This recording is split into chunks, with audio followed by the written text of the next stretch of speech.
Ever get that feeling? Like when you post something you really care about online, something meaningful, and it's like, Poof. it's gone, just vanishes. Yeah, with throwing a message in a bottle, but like in reverse. The bottle just disappears before it even hits the water. Exactly. And that feeling of online invisibility, well, that's what we're diving into today. Buckle up. We're looking at a piece called Unboosted: Autism, Identity, and the Silence of Systems. It's by Jamie Horks. That's J-A-Y. Right. J-A-Me. And they use they-them pronouns. Important to get that right. Absolutely. And right away, Jamie talks about a recent post of theirs. During Autism Awareness Month, no less. Yeah. And they describe it as a gentle, heartfelt reaching out. You know, it was about language, about being gender fluid, just trying to connect. Trying to be understood. Exactly. And you know what the platform said? Not eligible to be boosted. Not flagged. Yeah. Not reported. Oh, Just ineligible. But it's like forgotten. And that's where it gets really interesting, right? For anyone who's ever felt unseen online, Jamie uses this powerful image, the oubliette. Oh, yeah. I love that part. It's not like a punishment, you know, out in the open. It's like this hidden dungeon where things just disappear. Out of sight, out of mind, digitally speaking. Right. And maybe it's not what was said, you know? Maybe it's just that, well, certain voices existing in certain spaces online, Yeah. that's enough. To trigger the trap door. Yeah. So that's what we're unpacking today, this digital oubliette, and what it means, especially if you're navigating the internet with, well, a less common identity. We're trying to figure out how this sciencing happens, how visibility works online, and whose voices actually make it to the surface. Okay, so back to this unboosted post. Language, gender fluidity, wanting to be understood, sounds pretty personal. Definitely vulnerable. Right. And it was shared during Autism Awareness Month, which Shangy points out can be kind of ironic. Yeah, like whose awareness are we actually raising? Exactly. Jamie calls it capital-friendly narratives, you know, overcoming adversity, productivity. The spectacle of survival. Yeah. Tailored for a very specific audience. For comfort, even. Makes you think about who gets to be seen and why. And who gets to decide. Right. And Jamie makes this point about these dominant narratives. They don't have room for, like, messiness. Or poetry or rage. Yeah. Or even just existing, you know, without needing to be useful in this very specific way. Like your existence has to have a marketable purpose. Right. And that brings us to the digital oubliette. Such a strong comparison to that historical... Yeah, just gone, erased. And that's what James is talking about, right? The system of deliberate forgetting online. Not always banning, but like fading out, algorithmic amnesia. And the danger isn't necessarily the content itself, Jamie says. It's the very presence of certain voices. Just by existing in those margins, you might trigger it. And it made me think of Sophia Umoja Noble. Have you read Algorithms of Oppression? Oh, absolutely. Essential reading. Right. And Noble argues that search engines, those recommendations you see, social media feeds, they're not neutral. They're designed. Yeah. Built environments of power, she calls them. They encode bias, hide the truth, bury certain voices. Her work on the misrepresentation of Black women and girls online. So powerful. And here's the thing that Jamie points out, which is crazy. Noble's work, so important, was still kind of pushed aside. Yeah, like pushed to those academic margins. It's like the silencing she's describing happened to her own work. Makes you wonder, right? If research like that can get sidelined, what chance do individual voices have? Which brings us to Jamie's main point.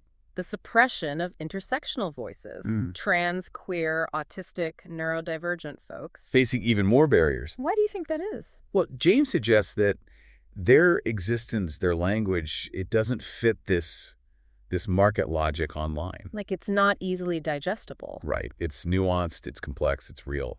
And that can be seen as, well, unprofitable. Or maybe even a threat, in a way, to that model. And Jamie points out this contradiction.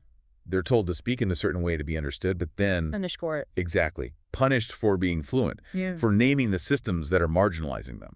That's so insightful. The clearer you are about your identity, the more likely you are to be silenced. It's like the system recognizes the power in those words. And then, of course, there's the whole anecdotal versus data thing. Oh, yeah.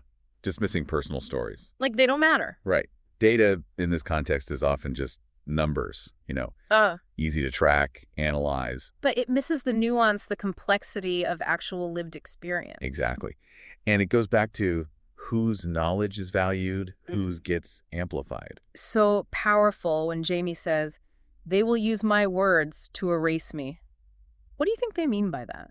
That's like The very language Jamie uses to connect with their community. The terms, the labels. Yeah, they become the things that keep them apart. They trigger the algorithm, hide the content for the people who'd get it the most. Like it sees autistic, trans, queer, and instead of connecting people, It isolates them. Jamie talks about offering wildflower sentences, constellations, these layered expressions.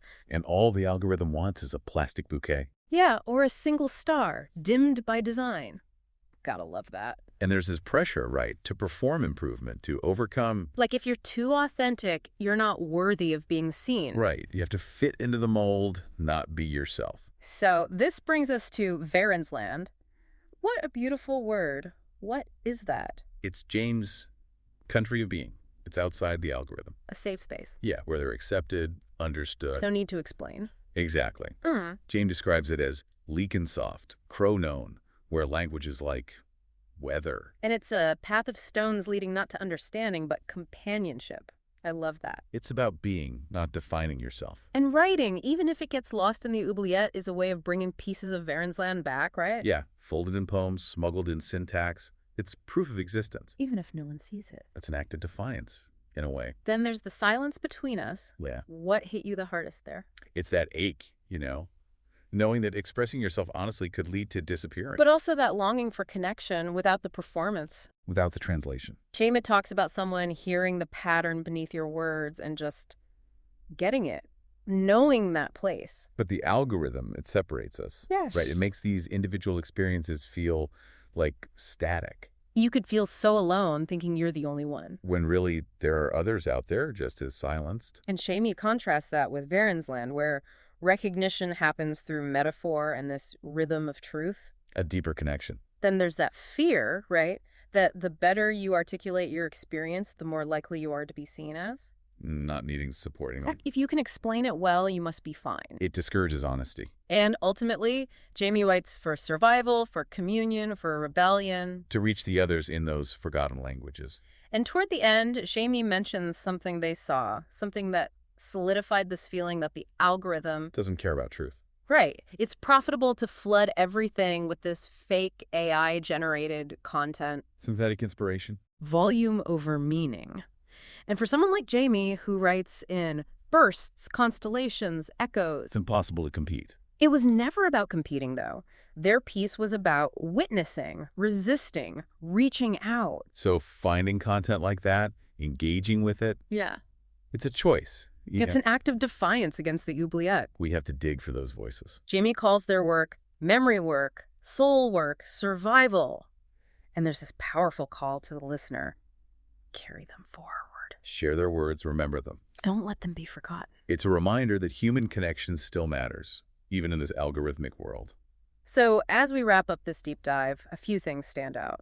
This feeling of being silenced online, the algorithms that contribute to it, the unique challenges for those with less mainstream identities. But also the importance of connecting, of expressing yourself authentically, despite it all. And as you're listening to this, you might be thinking about your own experiences online. Have you felt unheard? Have you noticed how certain stories get all the attention, while others just vanish? And that brings us to a final thought. In a world flooded with noise and fake content, how do we create spaces for memory work and soul work? How do we get better at amplifying those signals from our own Varenslands? Those real personal expressions that deserve to be heard? Maybe seeking out Yemi Horrocks' original piece or Sophia Umojanoble's work could be a good next step in your own exploration. Definitely worth checking out. They might just change how you see the online world. And who knows, maybe they'll even inspire you to share your own story, to connect with those other voices out there. Because those connections, they're what make the internet worth it. Thanks for joining us for this deep dive. Until next time. Chia.